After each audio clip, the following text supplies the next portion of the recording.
Why is the food we eat not organic and sprayed with chemicals?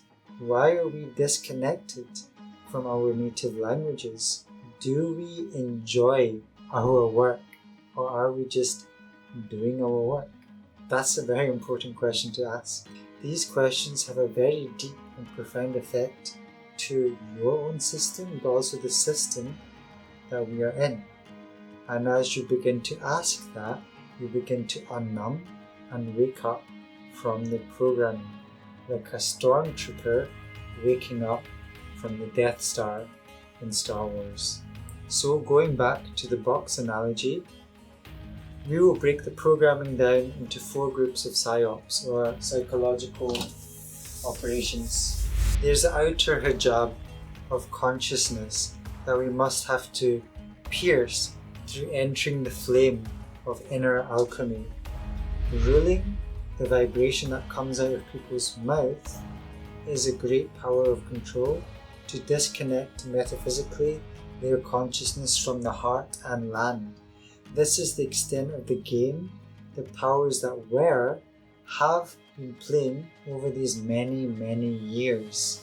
Most of us live in lands now that have been colonized from our ancestors themselves, or we're living as immigrants from colonized lands.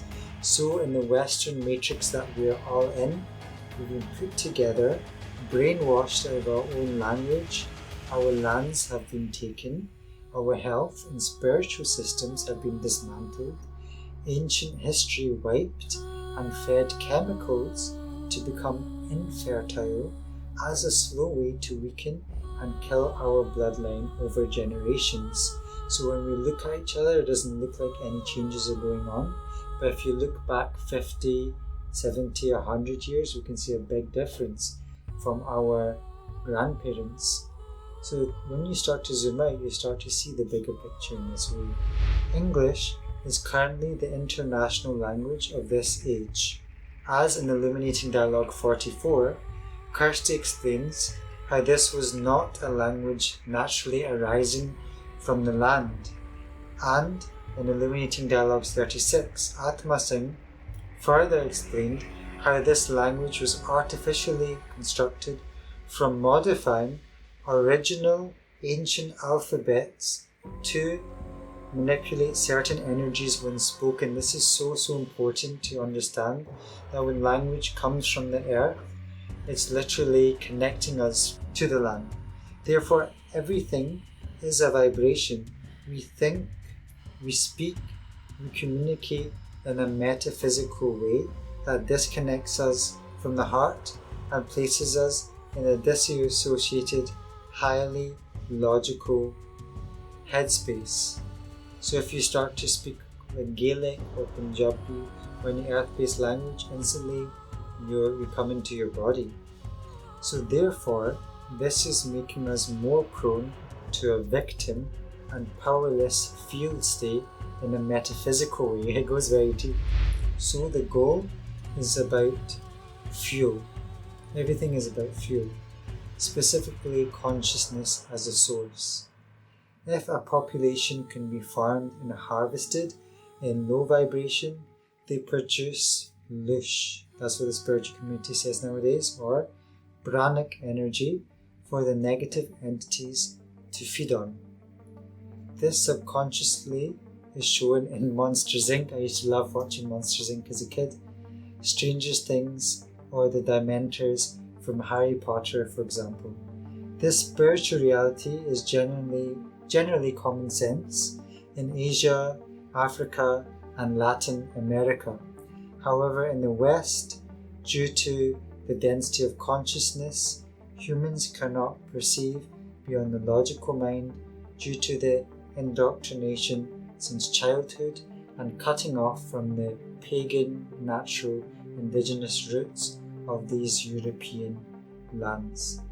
So the spiritual warfare is at all levels: the physical, the land, the non-physical systems, and the astral dimension. The force of the mind following the heart times the total time that you apply your head to follow your heart. Does that make sense? This is how the spirit stays in an impulse of high spirits or Jaradikala, even if public opinion or the hive mind programming says opposite. So basically we have to apply our head to our heart all the time. Celebrity energy is very important to recognize, as this carries a royal, anointed position of the heart, cultivated as a frequency represented by fruits, and the warrior element represents the strong trunk of the tree, an initiation for the nervous system to handle the public eye, the judgments, the projections that come with that, and should be prioritized for these individuals, as these individuals have a star frequency that captures the public. They should be cultivated in a conscious way at a certain depth and postures of the heart. Our soul is born into a family, so we've got our soul to work with, and we've also got this ancestral stuff to work with in this body that we're in. This is called ancestral healing. It connects our soul to our ancestral lineage so we may properly break the emotional, mental cycle at the deepest level, and naturally this calibrates, corrects, and honours our family lineage. So it brings the whole family lineage into a vibration of respect. This is why genealogy work is so important, and understanding our ancient tribal clans before colonial dismantling is so important. So whether you're from the Scottish clans, the Native American clans, the African clans, the Indian Gotras, understanding your clan is important, where you've come from. This activates the ancestral gifts of your body, remembrance, and clears the ancestral trauma at the DNA level that the body has inherited from our father and mother, from the bones, from the blood. We're remembering and embodying this, where this body has actually come from, how much toiling has gone into this body. If dark energy is left unintegrated, it wreaks havoc in society, and we can see this polarization of the current age versus the previous integrated golden ages. From architecture to language to food, this requires an intense amount of light to embody the heaviness of the crown. We see the archetypical prince Arthas succumb to the demonic dark power of the Lich King. After his fall, the crown must have a new king to steward the darkness, a light strong enough to bear the mantle of dark energy. This is why the yin-yang image contains the darkness within the light. This is where we see dogmatic religious people. They often have sacral and solar plexus blocks due to their fundamentalist nature of shame, control, and guilt from their inner child wounding. This can be from this or even previous lifetimes, or absorbing it from the collective pain body that they are part of. The body posture and gait will display these blockages over time. So if the roar is at NarSingha, then the vibration of that roar would be NarSinghi. So it's a very subtle archetype, and that's talked about in the Metaphysics of the Sikh tradition. One of the most oppressed people in the world is the Caucasian North American male. Why? Due to his disconnection from his spiritual ancestry and earth lineages, yet he holds the most power on the earth currently. The greatest seva or service we can is re-indigenizing the Caucasian male to the proper spiritual initiations to be in harmony with the rest of the world from a different lens of power. For the matrix health system, as Macaulay stated in the British Parliament Minutes on Education in 1835, we must at present do our best to form a class who may be interpreters between us and the millions who we govern, a class of persons who are Indian in blood and colour, but English in taste, and in opinions, in morals and intellect. A single shelf of good European library was worth the whole native literature of India and Arabia. This was the view the elites had when they were coming to colonize countries, for example India.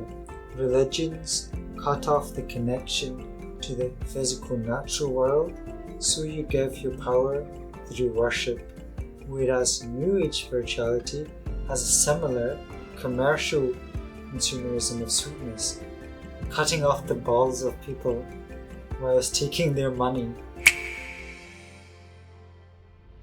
Hey everybody, welcome back to another video where we'll be talking about heart polarization, specifically metaphysical concepts explaining heart integration, the alchemy journey, clearing karmic trauma, and connecting to your soul's dharma. We will go through this by relating to Sufi, Sikh and Christian mystical terminology, but these words are just tools to deliver the energy and the presence behind them for decalcification of old thought structures, for elevated conscious awareness. That sounds like a lot, but it's basically wisdom exchange.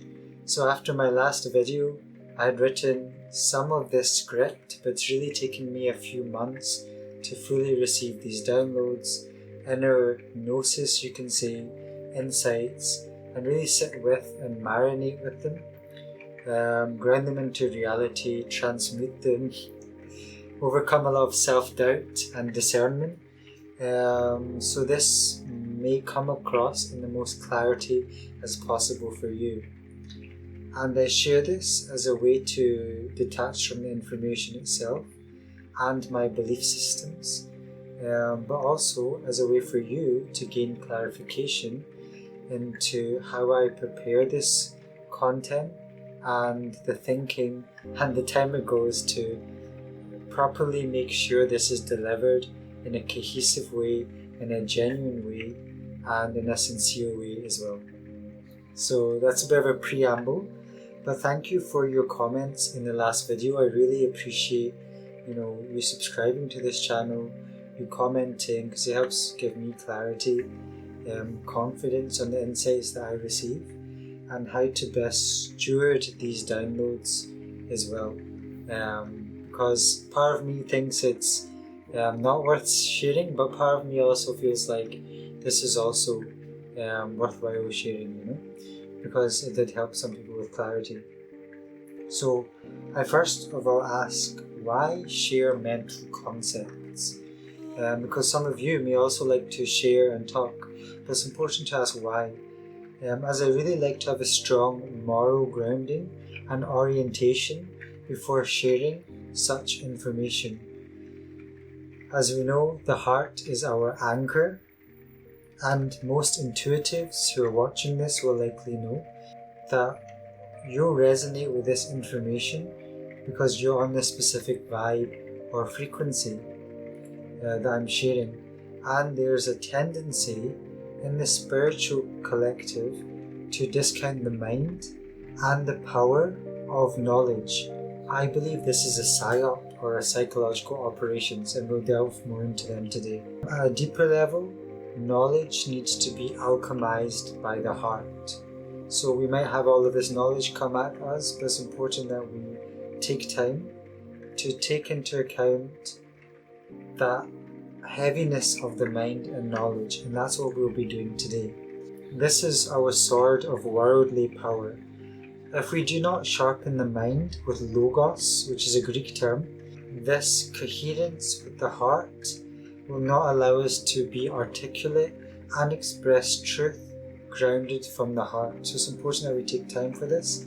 Therefore, allowing other people's mind to overpower us, which are not anchored to a heart frequency. So it's important to recognize that we can't change anyone, but we can just facilitate an environment of higher awareness and learning. So we see a lot of words in today's world, so it's important to take the time to really anchor for ourselves. This is why I feel having a metaphysical understanding is important when entering the intellectual arena and having to navigate worldly awareness for other people who may or may not be at the same level of conscious awareness as yourself. So from the Illuminating Dialogues podcast, we've pretty much wrapped up season 1 with 50 dialogues. We've been really cranking these dialogues out over the last years, heavy lifting with Ayush and Deepen, our editor and curator respectively. So my intention is that each of the guests transmits a specific frequency within the presence medium of the dialogue space.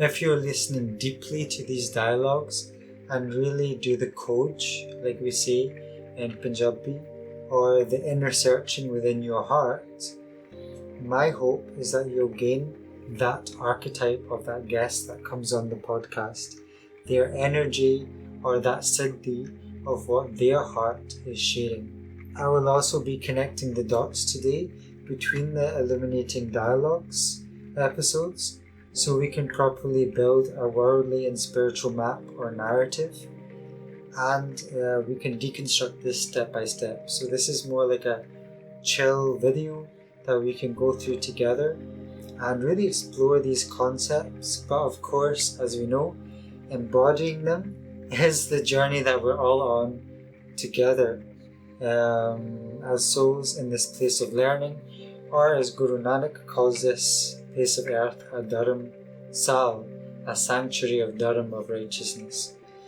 So I'm not really here to teach you anything new. There's a lot of stuff in the podcast that's new, but I'm more here to facilitate as a coach, as a brother, as a mirror, as a reflection, to take away and help you unlearn programming in the mind, so that life force, that prana as we say in India, mana as they say in Polynesia, or chi like they say in China, may flow naturally and unobstructed as per natural law, so you may intuitively have a deeper understanding of your heart. The heart is a multifaceted, like a diamond inside. So this is why in the Sikh tradition there are 60 Raags, or musical flavors, so we can really fine tune and ripen that heart in all of its dimensions, chisel it in the many multi-dimensions of nature, from the darkness and the light as well.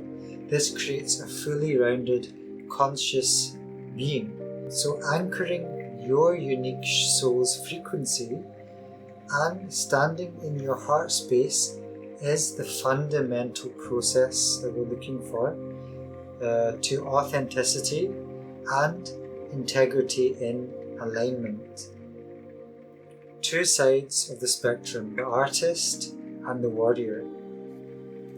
It means that you're embodying the creative, destructive, and in the middle harmonizing potential of the universe that wants to flow through you at any given time.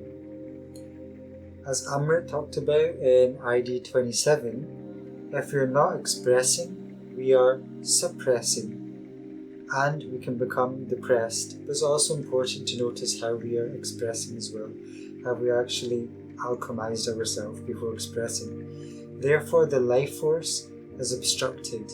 We can have a disease or dis-ease as we're not flowing with hukum, the divine will, to the highest timeline, and therefore we can become redundant to the universe. We become fallen. So until then, we will become corrected as the pressure of stagnation or resistance to the path builds. When I was watching Avtar, you can see, like the film, you can see that as the bad people, the colonialists come to Pandora, they come to colonize the planet, but then there's a greater force of the Navi that rises to autocorrect the colonizers of the planet. So it's the same, this sort of same flow of hukum. So by not acting from this place, we risk losing ourselves and becoming robotic and mind-dominated, and our hearts trapped in the vibration of fear. You can see this in the world today, or like I talked about in Avtar as well. So this is the intention of the so-called elite and the darker metaphysical forces behind them. As Sarah talked about in Illuminating Dialogues number 48, the spiritual warfare is to create so many illusions that your attention is fragmented in the mind and it doesn't know your heart intimately, your purpose or your dharma, even if you came here for a purpose, right? If you're not like that, then you'll become an NPC or a non-player character, just a robot to the hive mind.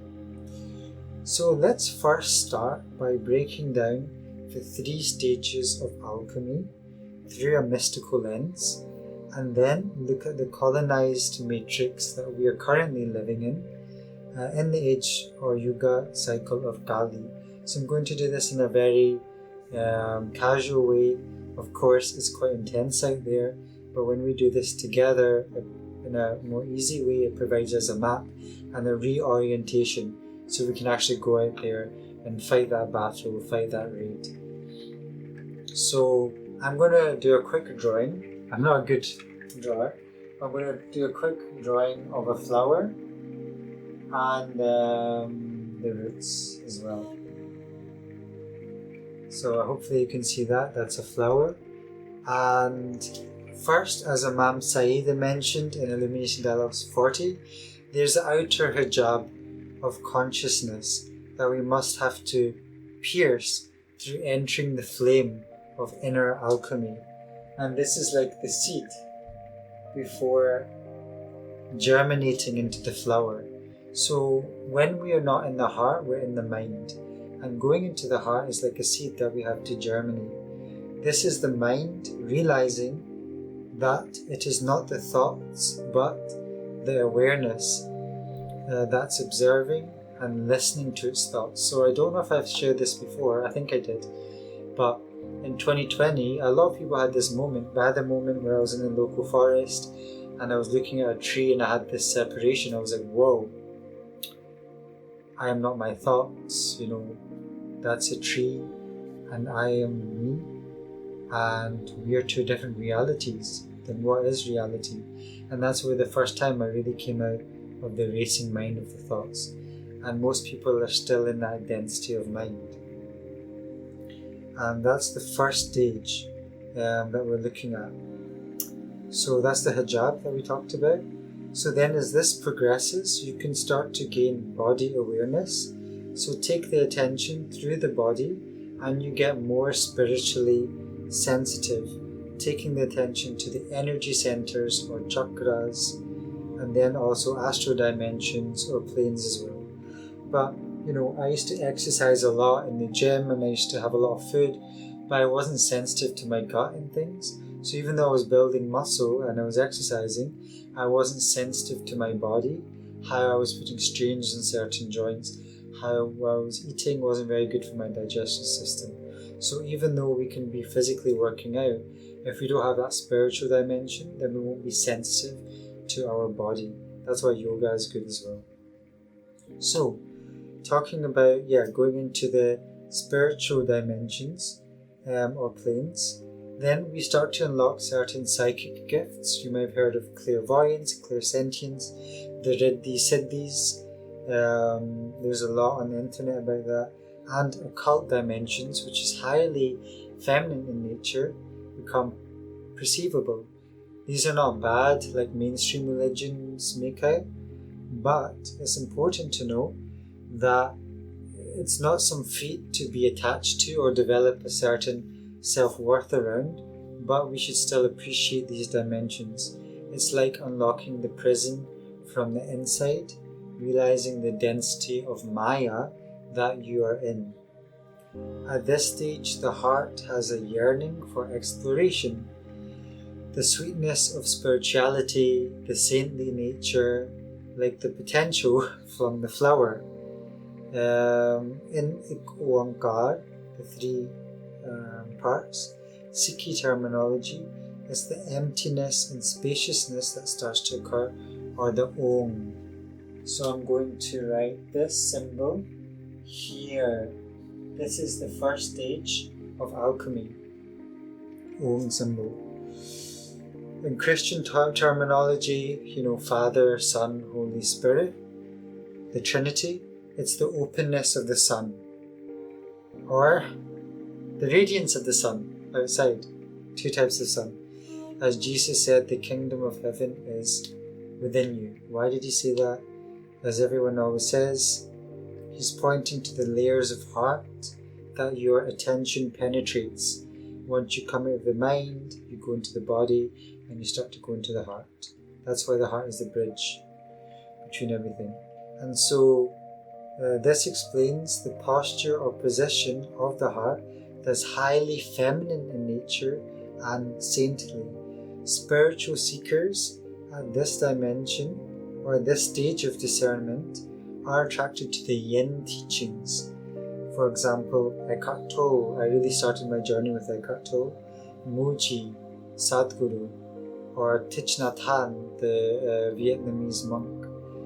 As Eckhart Tolle explains, he is acting like the midwife of consciousness, but being stuck at this stage, what I mean is not fully integrating and moving on.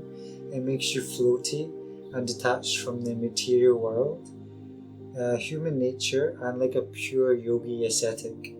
It is a necessary stage to transmute.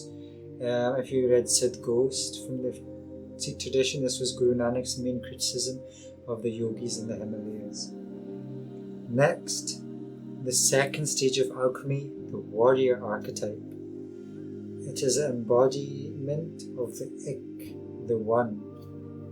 I will draw this like this. So we go from here to the roots and the stem. This is where we start coming into the world. Embodiment. So as Dr. Gamarup Singh and G mentioned in Sikhi Decolonized 2 episode, it's embodying the father archetype, like in Christianity. You'll see it referred to the father all the time. Or in Sufism, the quality names of Allah that makes you in constant vigilance of the divine, and the sense that has a great presence at the same time. The intuitive feeling that I shouldn't do this or I have to do this. It's an intense feeling, like a father disciplining you. And that's the next quality of the divine. There's an intensity there in the heart. This is the integrity, or as just Recorder Babin talked about in the Illuminating Dialogues, the spiritual backbone of an individual. It's their heart to totally meet and alchemize the darkest parts of reality, and is masculine in nature due to the directness of the heart. It would scare people in the first stage due to the intensity of commitment it requires to meet the divine will, even to death. And we can see this from a lot of the spiritual figures in history. It is a quality which makes us come to terms with our humanness, which is hard for us who have a tendency to spiritually bypass. This is the masculine flowering of the heart, which we can have a taste or the fragrance of Sarabalo, or the all-iron nature of the soul, being immortal in the worldly lens. There's a heaviness to it, as we can see represented in the energy of Dasam Granth, Dasam Bani in the scriptures, the very bottom of the hero's journey. It says, Akala Purakh Giracha Hamane, that we are protected by that timeless being. And that protection aspect is a very father quality. So integrating then that depth, that masculine, that father energy. Next, this is why spiritual teachings are incomplete without the father embodiment. This is a dense consciousness presence, such as in a rock. This is what we are profoundly lacking in Western society. So the same consciousness in a rock is similar to that consciousness in a grandfather, that old school, heavy, masculine rooted energy. It's important to ground the soul's authenticity in your ancestral lineage, which is another layer of soul work that needs to be transmuted for full embodiment. In the future, maybe we'll look at that. I've personally gone through my lineage, looking at Raags Singh's episode. There's also an image there that talks about the ancestral clan lineage as well, and how we can embody our ancestral lineage. However, being stuck here means the individual is reactive, disproportionately angry with the world, and prone to be enslaved in their lower animal chakra primal instincts compared to integrating them. This is because you're solely identified with the identity. People growing up in the village, in the bin, in a tribe, have that naturally already. But in our society, we have a bit of an identity crisis. This is where we see dogmatic religious people.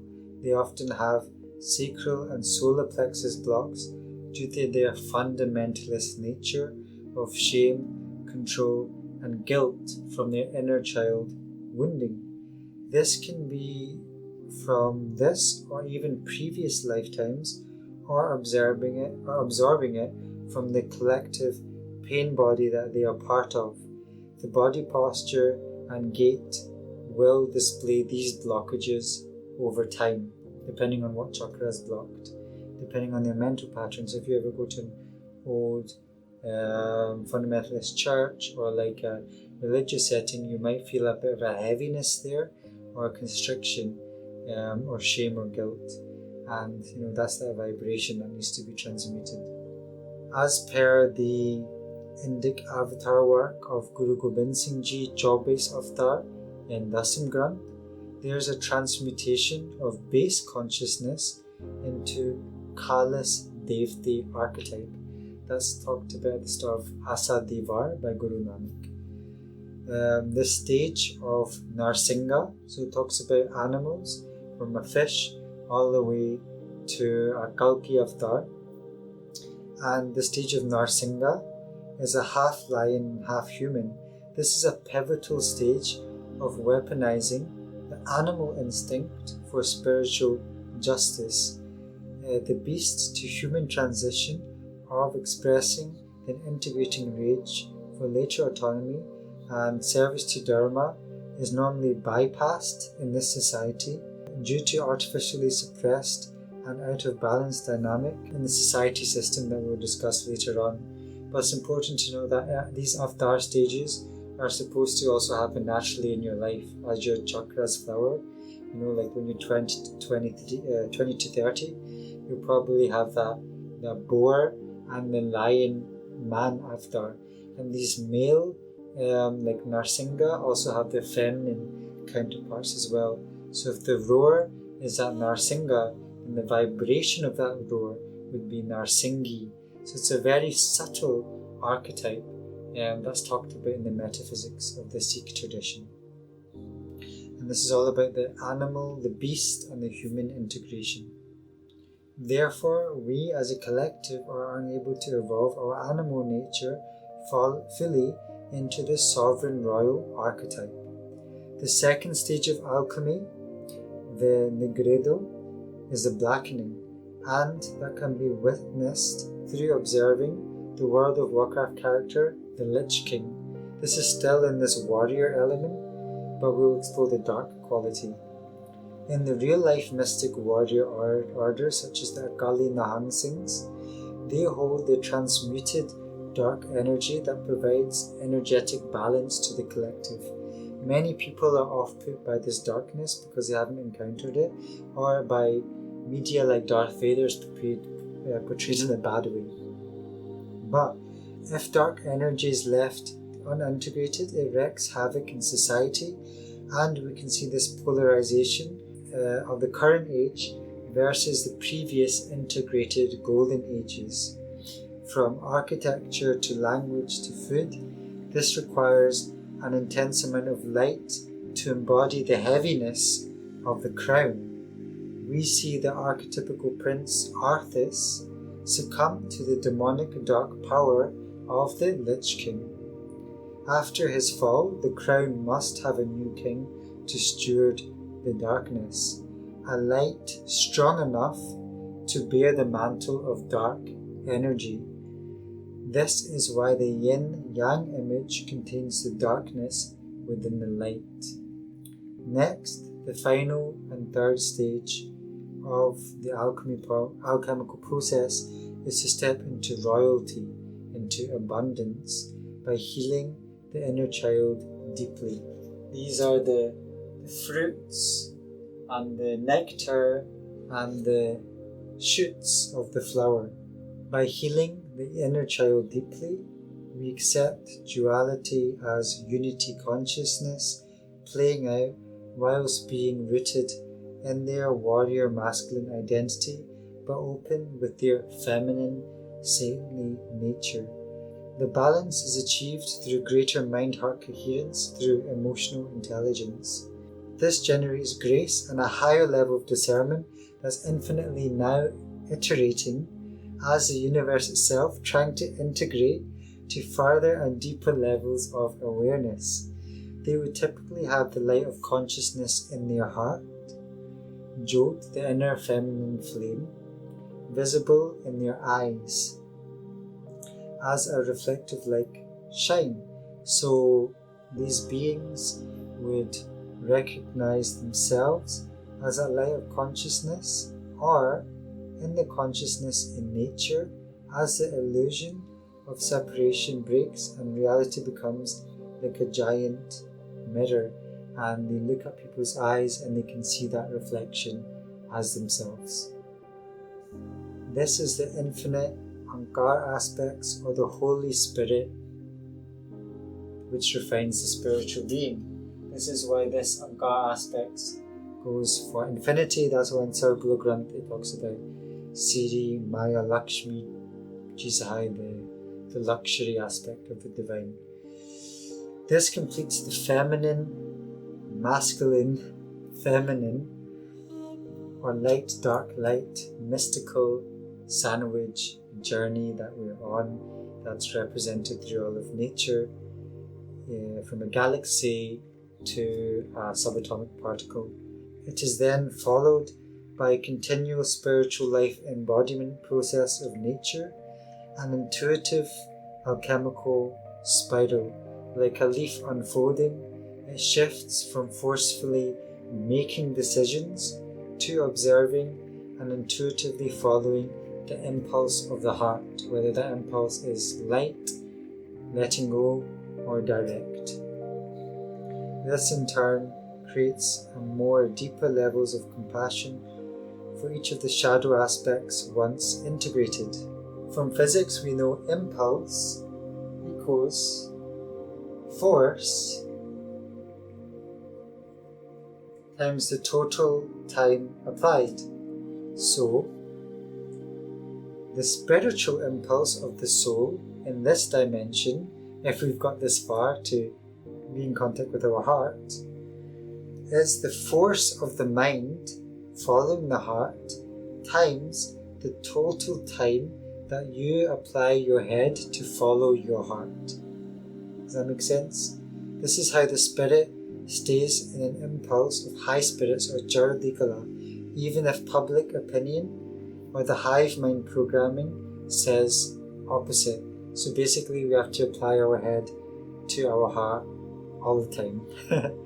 Now, what is the source of the hive mind and what is its implications? Let's break that down. So now that we have covered the internal spiritual groundwork, hopefully you can recognize, resonate with, and appreciate the stages in your internal reality of alchemizing light and dark in your life process, where you may have resistance to certain shadow aspects. There's a box that we are born into and confined into this age of Galjug. Our consciousness comes in with a certain configuration from previously. We inherit some environmental, ancestral programming and placed into a lineage. So we must reorient, untangle some aspects to recalibrate to our authentic direction and velocity. So basically, our soul is born into a family, so we've got our soul to work with, and we've also got this ancestral stuff to work with in this body that we're in. So our immortal souls come from past life of karma and remembrance, and that's journeyed and inherited into your body. This is a unique combination, as you have a soul remembrance and a mission combined with this ancestral remembrance that I talked about. Also, this body that we have is not yours to begin with, right? It comes from your mom and dad. So you have to integrate into this three-dimensional reality. This is the spiritual amnesia that Sarah talked about in Illuminating Dialogues 48.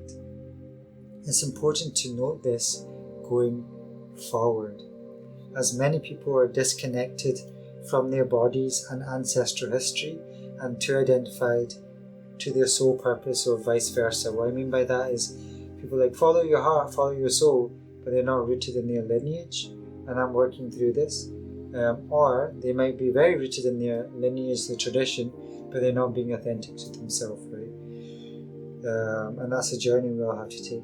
This is called ancestral healing. It connects our soul to our ancestral lineage so we may properly break the emotional, mental cycle at the deepest level, and naturally this calibrates, corrects, and honours our family lineage. So it brings the whole family lineage into a vibration of respect.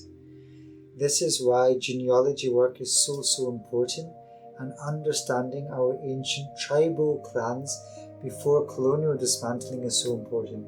So whether you're from the Scottish clans, the Native American clans, the African clans, the Indian Gotras, understanding your clan is important, where you've come from. As discussed in the Khalsa Solar Lineage Dialogue with Dr. Kamarup Singh of Bajitanathik, this activates the ancestral gifts of your body, remembrance, and clears the ancestral trauma at the DNA level that the body has inherited from our father and mother, from the bones, from the blood.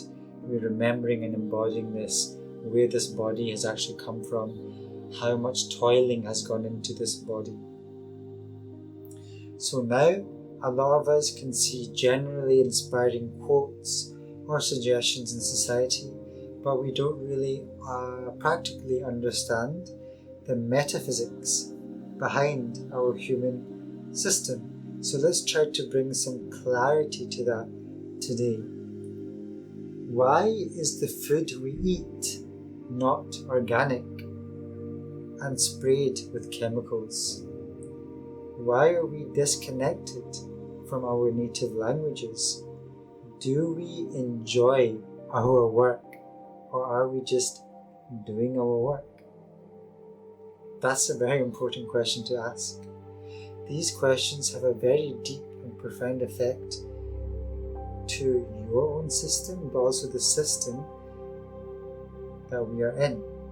And as you begin to ask that, you begin to unnumb and wake up from the programming, like a stormtrooper waking up from the Death Star in Star Wars.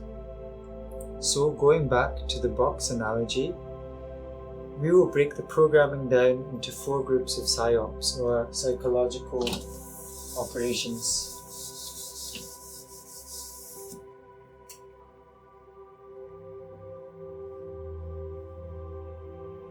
So we will have education, religion, health, and finances.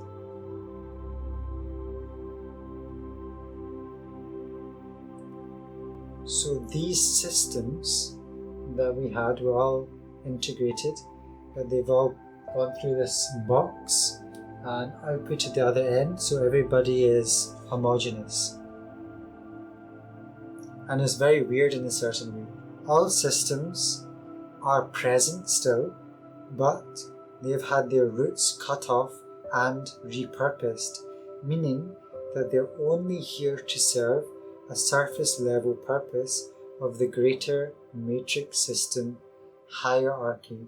So you may belong to a healthcare system, a religious system, an education system, a finance system, but you have to question what's the intention of that system. So you might have two systems side by side, but one's intentions at a deeper level of the purpose might not have the originality of another system. Let's look into this. Education does not teach about how the mind works. When you're in school, you're not taught about your thoughts. That's quite interesting. Only to train the mind and follow the system to be productive and disconnect the mind from the heart and soul's purpose. English is currently the international language of this age. As in Illuminating Dialogue 44, Kirsty explains how this was not a language naturally arising from the land. And in Illuminating Dialogues 36, Atma Singh further explained how this language was artificially constructed from modifying original ancient alphabets to manipulate certain energies when spoken. This is so important to understand, that when language comes from the earth, it's literally connecting us to the land. Therefore, everything is a vibration. We think, we speak, we communicate in a metaphysical way that disconnects us from the heart and places us in a disassociated, highly logical headspace. So if you start to speak like Gaelic or Punjabi or any earth-based language, instantly you come into your body.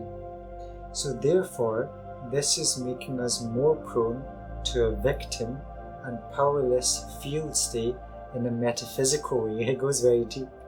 For example, words like parent, pay rent, or mortgage, meaning dead pledge, is designed in a way to govern society and justice systems at a metaphysical energetic level.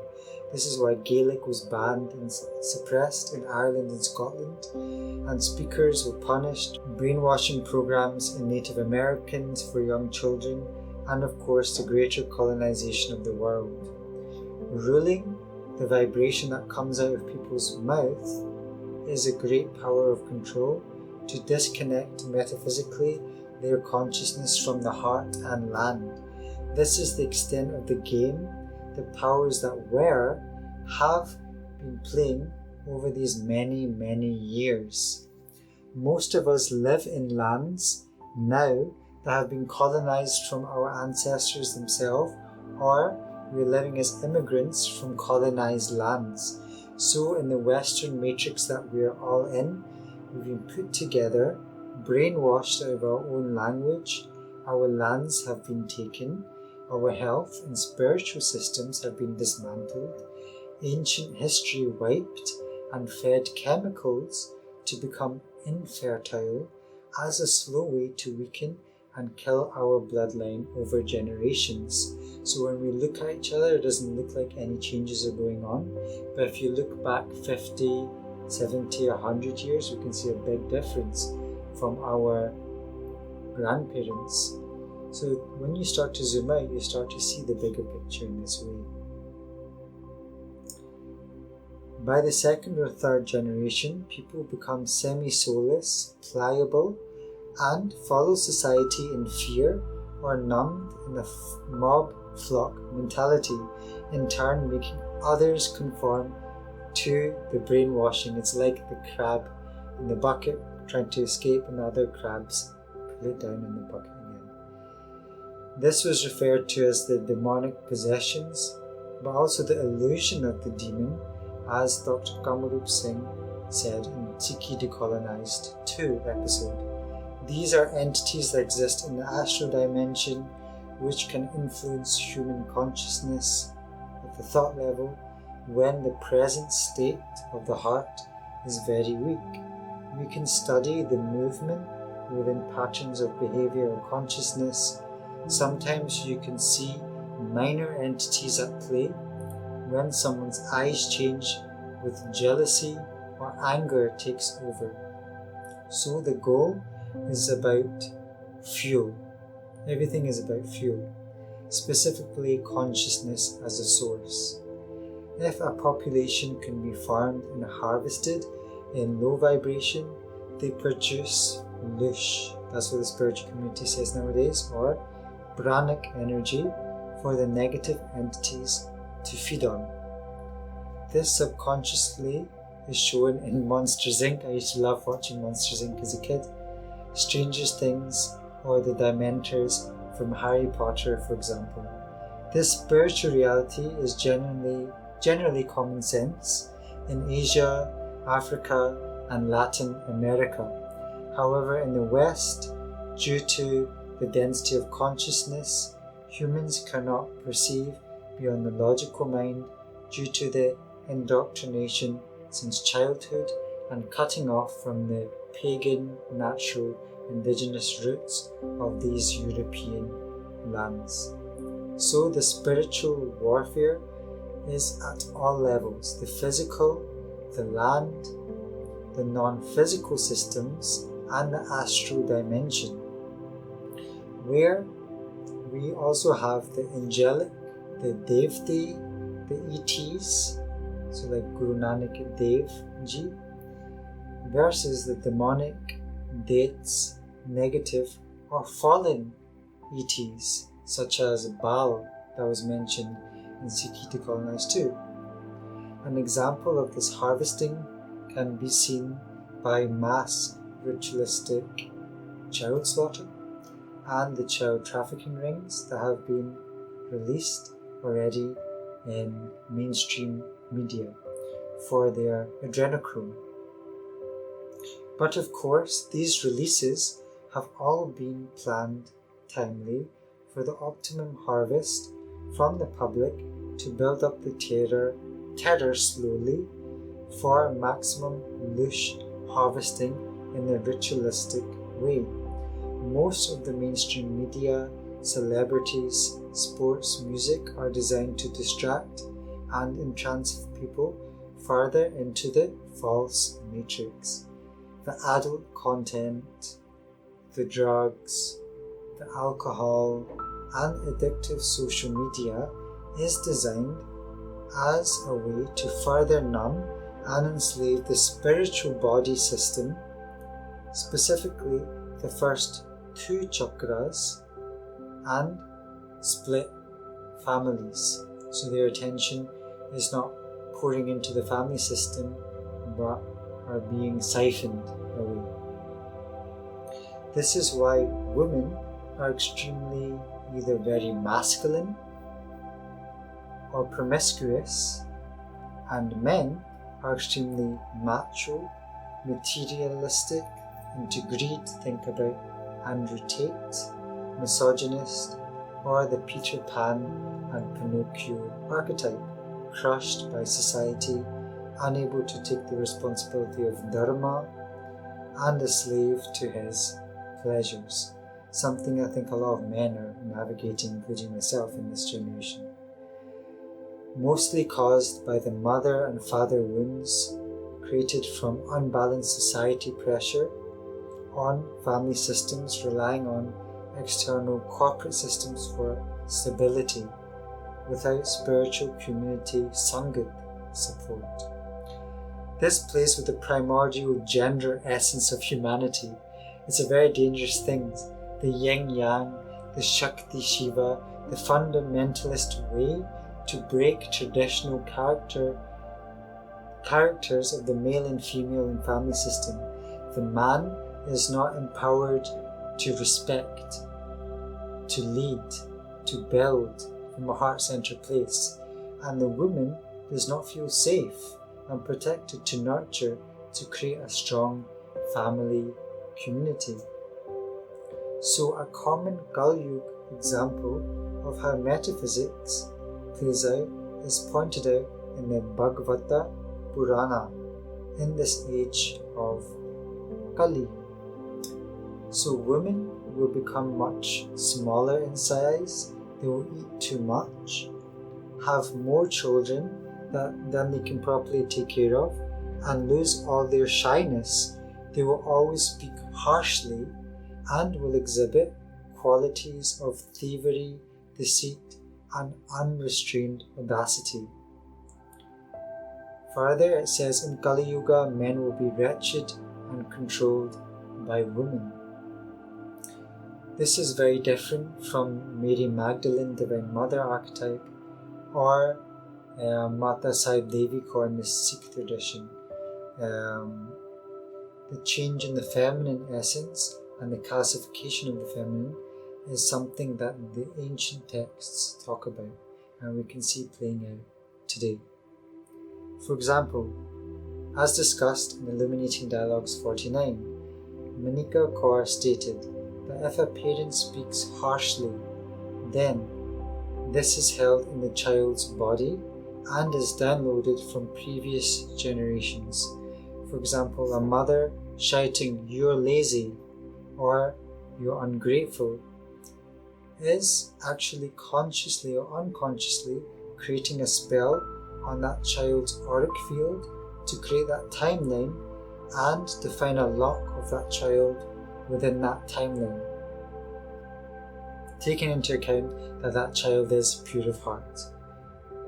This is because the vibration from the mouth is a mantra with an emotional charge behind it, seen as a geometric yantra. This is then absorbed by the child's solar and sacral chakras, weakening them and keeping them dependent as a victim, later enmeshed by the adult as an emotional cord of leaking energy. This is a technique of the mantra and yantra, whether positive or negative, and together is known as a tantra.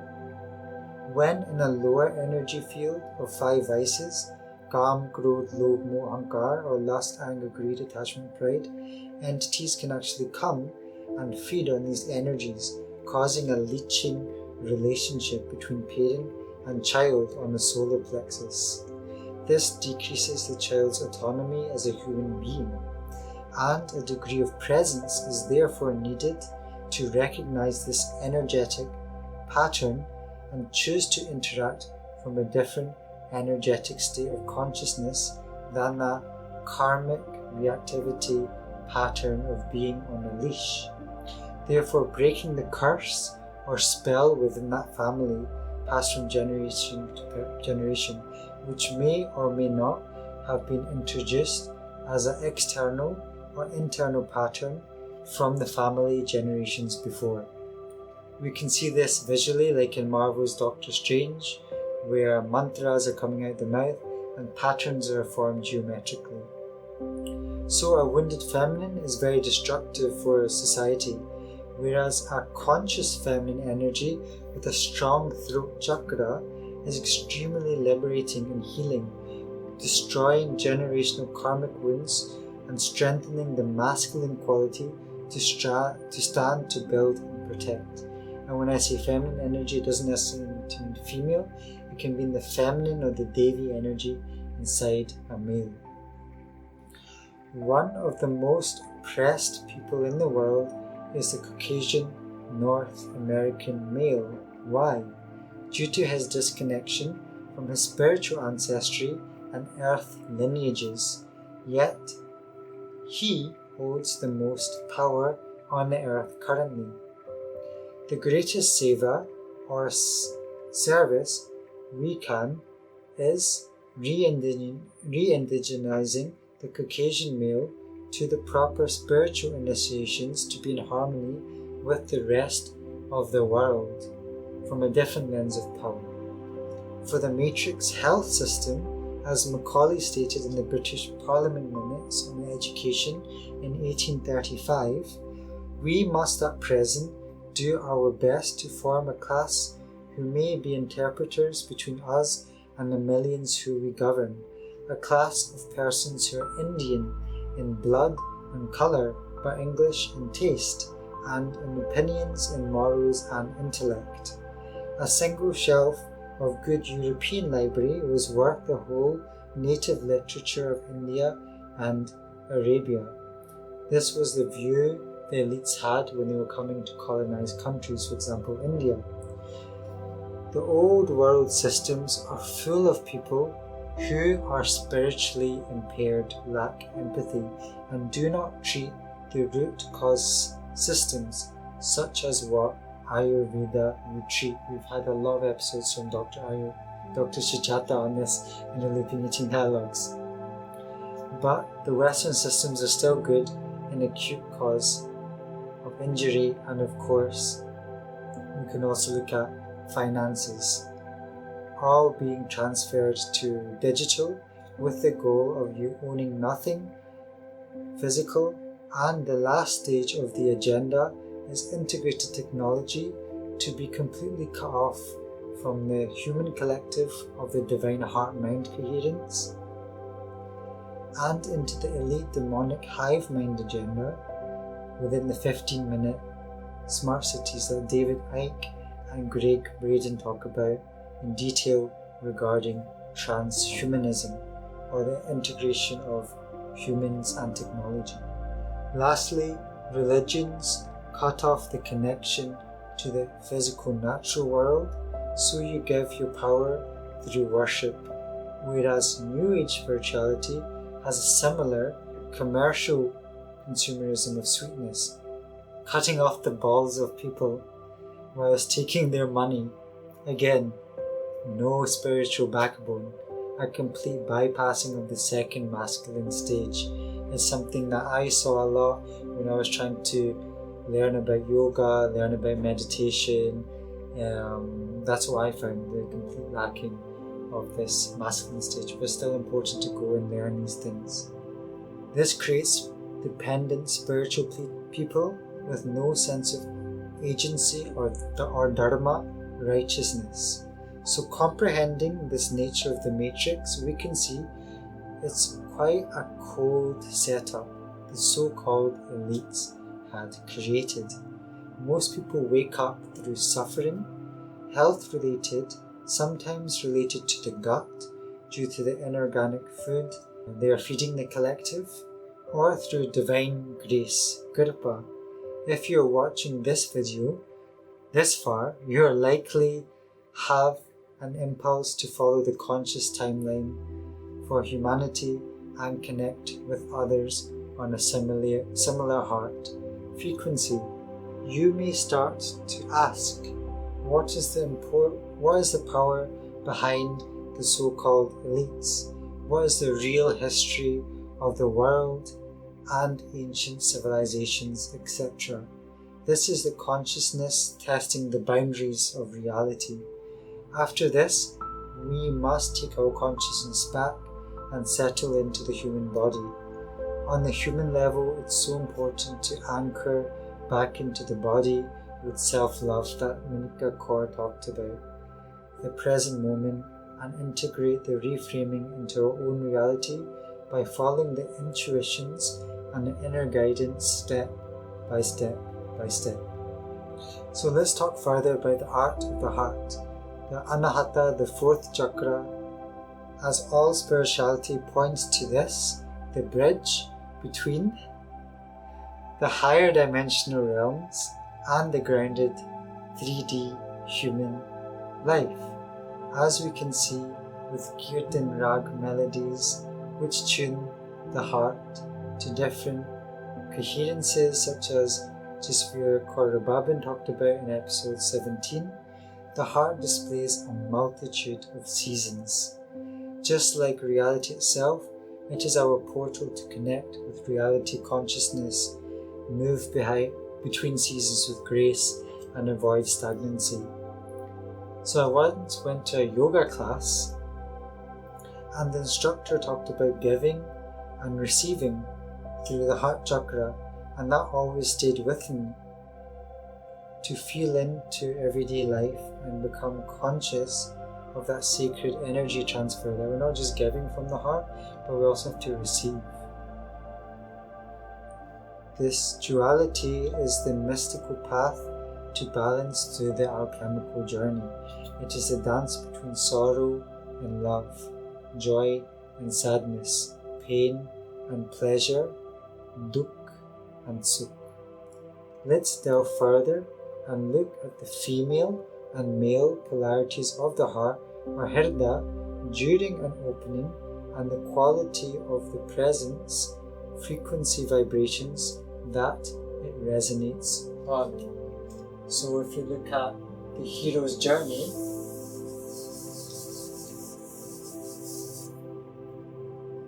this is the heart.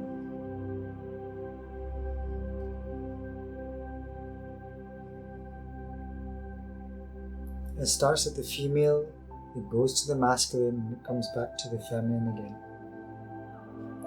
linking the top chakras and the bottom chakras. So, the female heart is the inner world focused on intuition, on clarity, alignment, emotional intelligence, and the flow of love. It's like the mother, the artist, the saint. It has this receiving and nurturing energy, the reciprocal nature, and good trade is built on, like a merchant as well.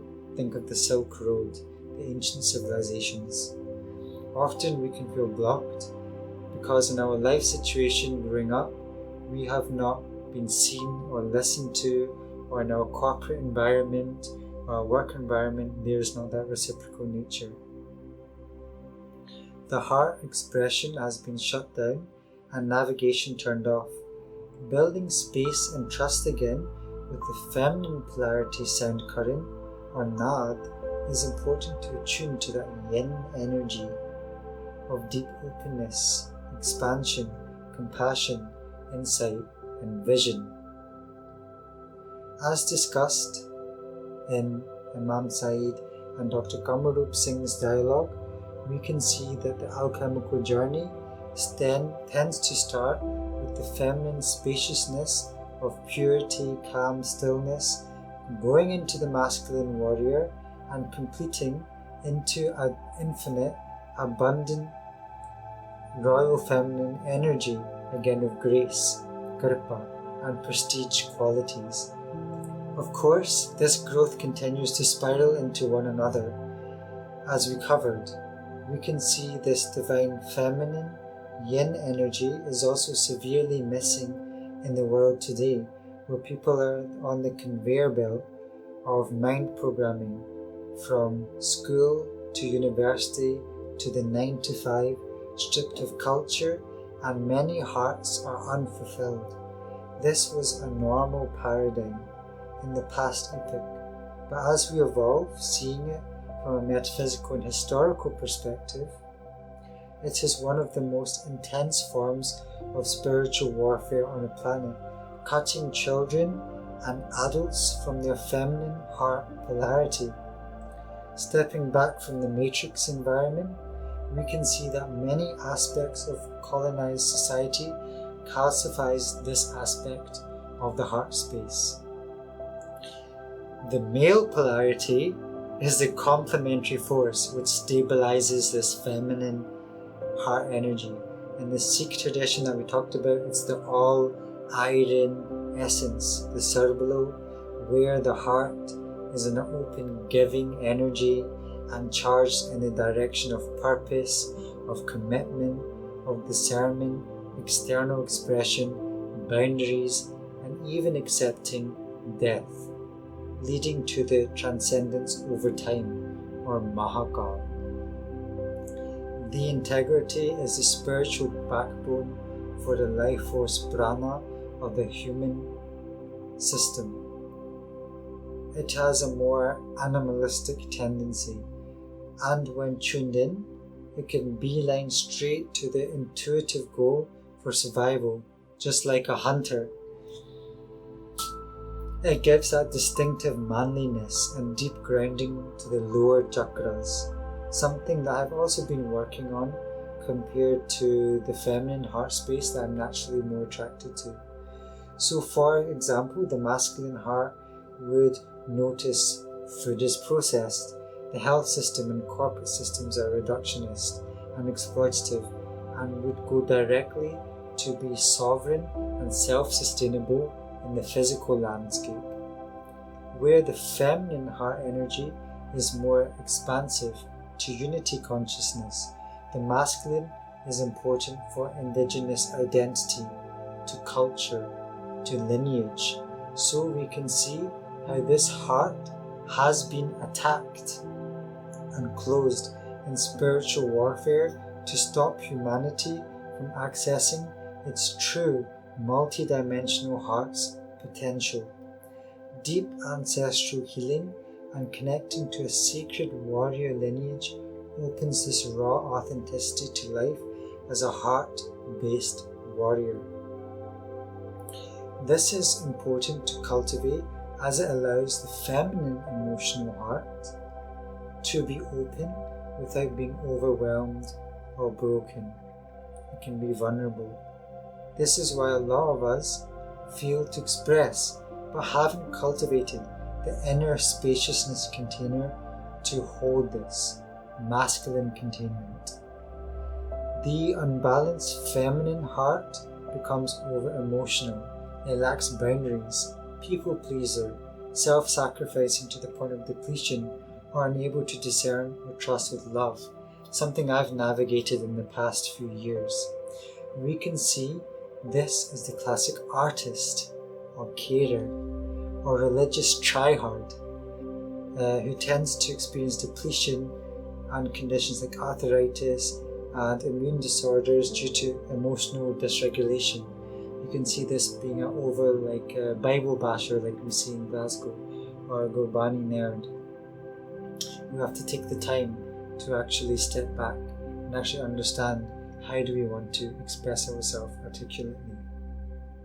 Whereas the unbalanced masculine heart can lead to emotional unavailability, coldness, isolation, or building thick walls around the heart to avoid vulnerability, preventing genuine connection.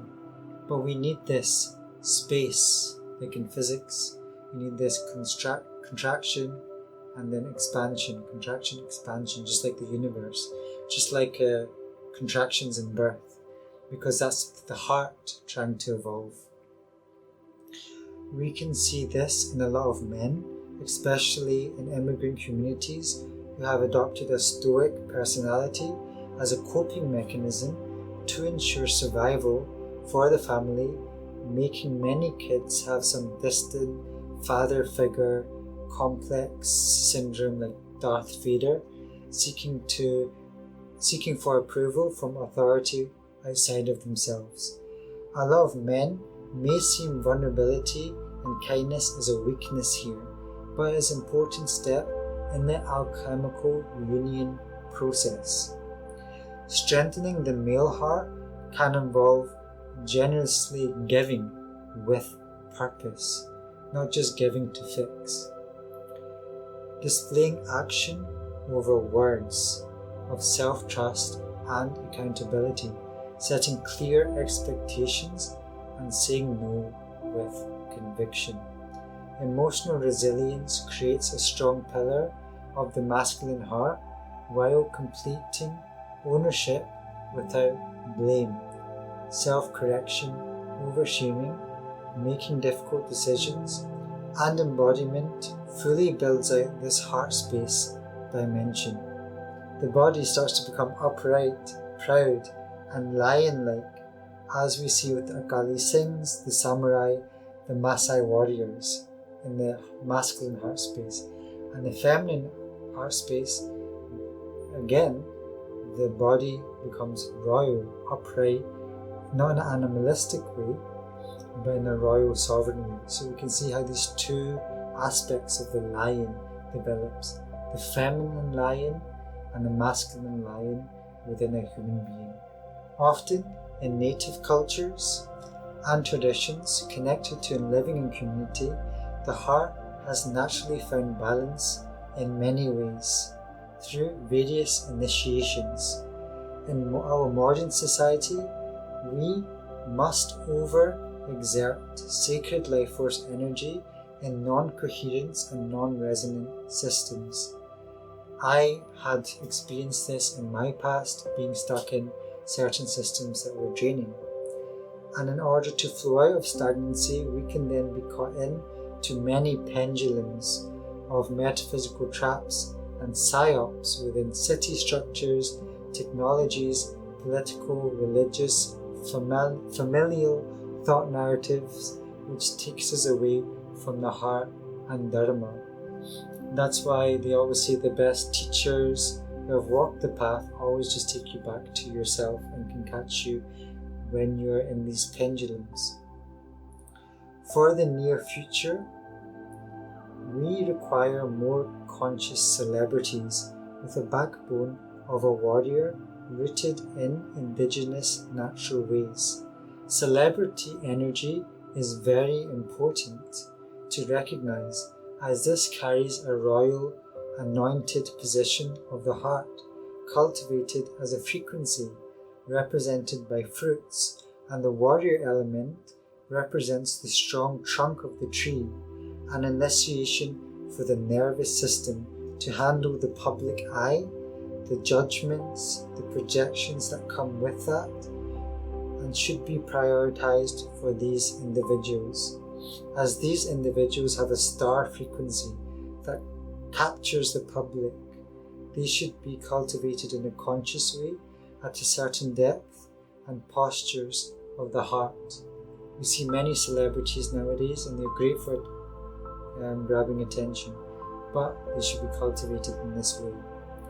The ultimate destination is the union between the receptive, intuitive and royal feminine energy, protected and directed by a stable, discerning and integral masculine energy. This requires daily seeking of one's heart, known as Koj, as an individual and in a heart coherence community or Sangat, such as the great teachers that we've had on Illuminating Dialogues that have allowed me to integrate, build more integrity and then connect the dots and share with you guys as well. So I'm very grateful for them as well. The correct Sangat, known as the fellowship collective of the heart that Dav Panesar talked about, in the right conditions and tools can accelerate your Dharma by ripening the inner landscape like a mango. Because this is an external space which reflects and challenges the consciousness of your inner heart.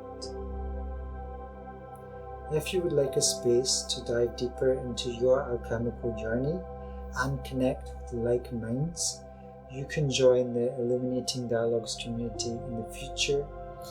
I've put a link in the description below, where in the future we will have processes and I will be building some infrastructure where you can dive into your internal architecture at a much deeper level and an accelerated level and journey through the process together and really push yourself in ways that you might not seen before and unlearn certain thought patterns. So thank you so much for watching this. If you made it to the end, please like and subscribe to this channel as it helps us build the channel, share the wisdom, and I will see all you guys in the next video. Thank you.